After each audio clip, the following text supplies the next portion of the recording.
the kid really is the one highlight in this film. And I'm not saying that there were any bad performances. Oh, no, they were all good. Just wasted ones. I mean, this is the first movie he's done where there are no characters in this movie. You have interesting names like Faraway Downs, and like one character's name is King George, who is as far away from what you think of as King George as you can possibly think.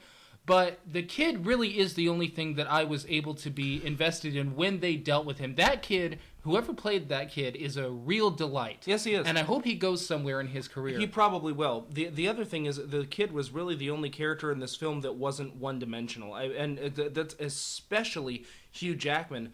Excuse me. Hugh Jackman's character was extremely one-dimensional. I mean, there is nothing about him for you to warm up to. Think about the scene in Moulin Rouge where the main protagonists fall in love, because she's there as a prostitute and he's there as a writer, and they are both there in that context. Then when he starts singing his song, that drops away, and it's just them. And and that just shifted the mood. And because of his song, they fall in love. Yes. Or even if you think of the scene in Romeo and Juliet where they're looking at each other through the fish tank, they're looking at each other through a sort of a haze, and grasping one another, mentally and emotionally. There was a few comparable things in Strictly Ballroom, in fact. Couple. One or two.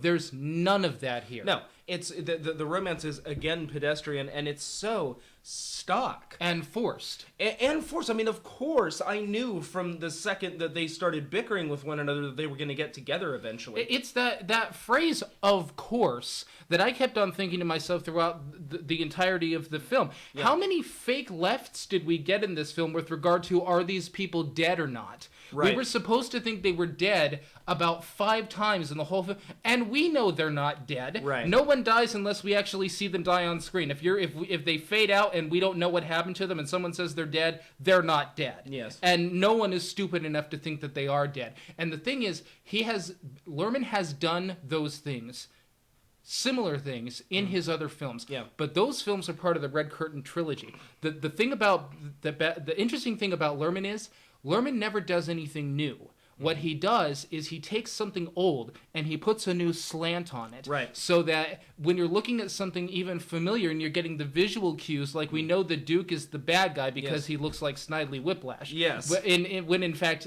he actually adds a dimension to him because he sort of knows that he's Snidely Whiplash. He sort of and he's also grasps that. And in a very strange sense, he's an unwitting participant. He is an unwitting participant, and not entirely wrong either. No. But that's a review for another time. Exactly. What I want to say is, yes, we get the visual cues. We know that the Fletcher character is supposed to be the bad guy, but he doesn't do anything above and beyond just that. No. His negative actions are entirely at the convenience of the movie. Right. And even with his other villains in his other films, Luhrmann's films. When you have that, you also have that parallel world slant, where it's almost aware of itself. This is not aware of itself. It's just going through the motions. No, as I was going to say, everything in this movie is strictly by the numbers, yes. And that is shocking considering who made it. Yeah. The last thing about the villain is he had one clear motivation throughout the entirety of the film that did not bother me. His motivation for doing what he does in the end is right up there with Nero and the dumb shit in Jumper, where basically he thinks to himself, okay, my wife switched places with this woman on a random chance event. Yeah. So because that happens, now I'm going to go and take revenge on these people. When in fact, his motivations were entirely selfish at every moment but that. Yeah. That makes his motivation understandable. Right. For God's sake. Yeah. So we can't really... He's not a consistent villain. And he's not a villain that has any kind of range or depth. Like I said, he's doing what the film requires him to do. Yeah. That can be said of all the characters. I did care about the kid, though. He was good. I don't know if you know this or not, but they're actually using him in ads, tourist ads in Australia, as sort of a tie-in to the movie. Oh, are they really? Yes, they are. Yeah, and he's good even in the commercials. Although I don't know that referencing this movie, I don't know that I would consider that help. Well, I was the tourist industry. What do you know about the reception this got? Did people like this generally? It got exactly the same reception that all of his films do. It did well everywhere but here.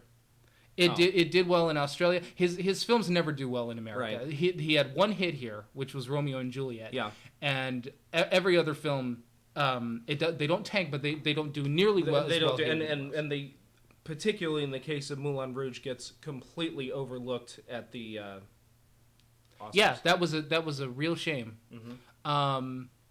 So, unfortunately, I hope Baz Luhrmann will forgive me if he ever hears this, which he probably won't.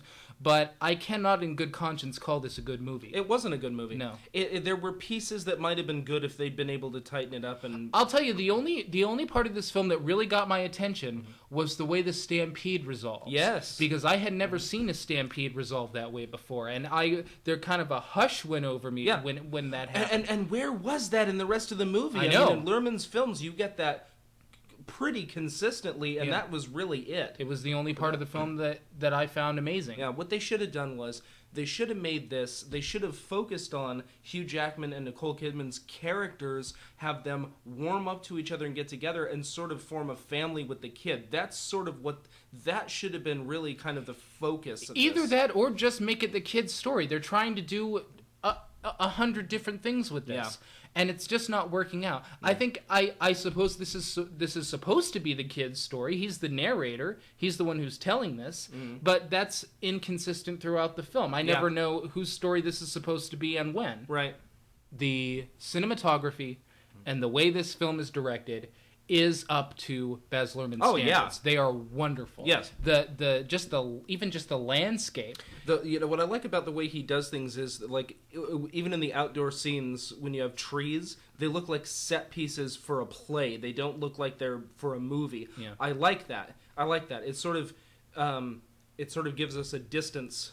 I do too. Although I would say that there are a few scenes in this movie that where Baz is putting his stamp on it, where you really know that it's a Baz Luhrmann film. It's still directed well, but he has a way of putting things slightly off kilter in the way he directs things, so that it's almost like this is the real world, but not quite. There's something not quite right about it, and that usually thrills me. It didn't thrill me here.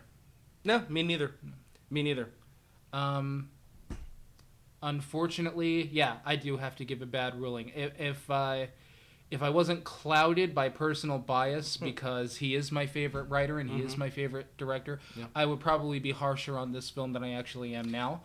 And I have seen it 3 times because I did want to like this film.